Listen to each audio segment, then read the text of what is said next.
Hi guys, welcome back to my YouTube channel. For today's video, we're going to make chicken quesadilla. Okay, first we're gonna cut these red peppers into thin slices.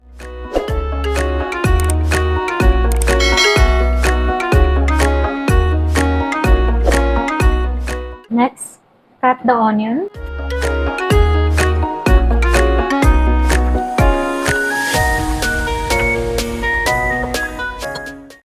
We cut the avocado.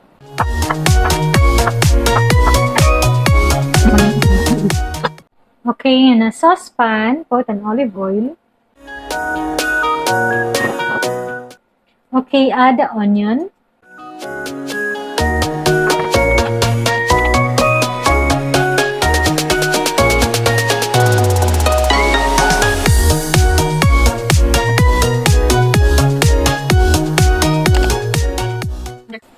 Add the red pepper or add the pepper.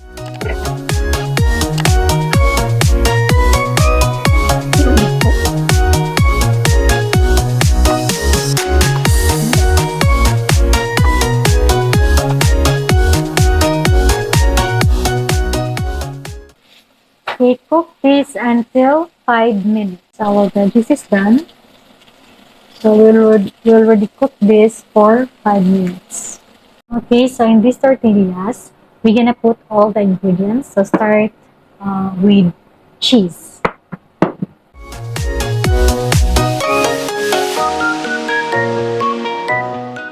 And then we can add some mixed vegetables.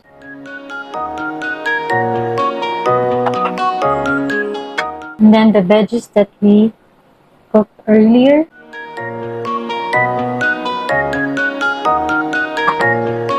Chicken.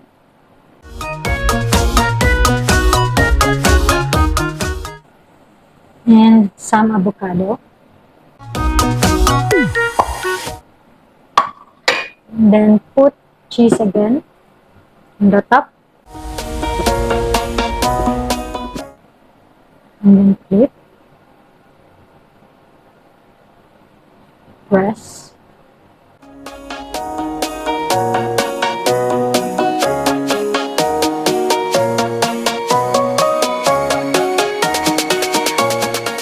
The same procedure, the same steps. So put cheese.